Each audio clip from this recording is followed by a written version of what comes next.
Bangladesh versus আরব আমিরাত তৃতীয় টি-20 ম্যাচে আরব আমিরাত টস জিতে বোলিংয়ের সিদ্ধান্ত নেয়, যার কারণে ব্যাটিংয়ে আসে বাংলাদেশ দল। বাংলাদেশ দলের হয়ে ওপেনিং করে তানজিদ হাসান তামিম এবং পারভেজ হোসেন ইমন। যেখানে তানজিদ হাসান তামিম 18 বলে 40 রান করে, যেখানে ছিল 4টি 4 এবং 4টি 6-এর মার।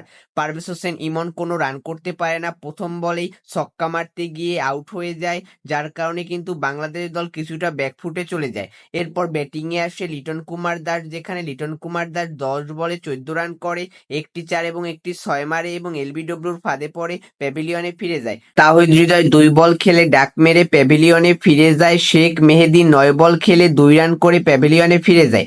জাকির আলী অনেক অসাধারণ একটি ইনিংস খেলে, যেখানে জাকির আলী অনেক 34 বলে 41 রানের একটি অনবদ্য ইনিংস খেলে, যেখানে ছিল একটি 4 এবং 3টি 6-এর মার। শামীম হোসেন পাটোয়ারি 12 বলে 9 রান করে প্যাভিলিয়নে ফিরে যায়, যেখানে শামীম হোসেন পাটোয়ারি একটি 4 মারে।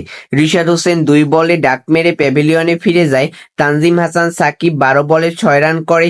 এরপর অসাধারণ একটি ইনিংস খেলে হাসান মাহমুদ এবং শরীফুল ইসলাম, যেখানে হাসান মাহমুদ 15 বলে 26 রান করে, যেখানে ছিল 3টি 6-এর মার।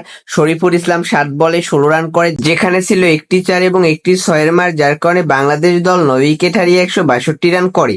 163 রানের টার্গেটে ব্যাটিংয়ে আসে আরব আমিরাত, যেখানে আরব আমিরাত প্রথম দিক থেকে আক্রমণাত্মক ক্রিকেট খেলতে থাকে, যেখানে আরব আমিরাতের হয়ে অসাধারণ পারফরমেন্স করে সারাফু, যেখানে সারাফু 47 বলে 68 রান করে, যেখানে ছিল 5টি 4 এবং 3টি 6-এর মার।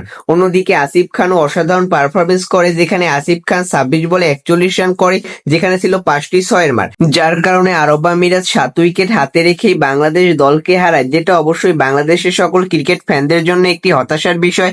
যেখানে বাংলাদেশ দল আরব আমিরাতের মতো দলের সাথে পারে না, সেখানে তাদের পরবর্তীতে পাকিস্তানের সাথে সিরিজ রয়েছে, সেখানে যে কি করবে সেটাই ভাবনার বিষয়।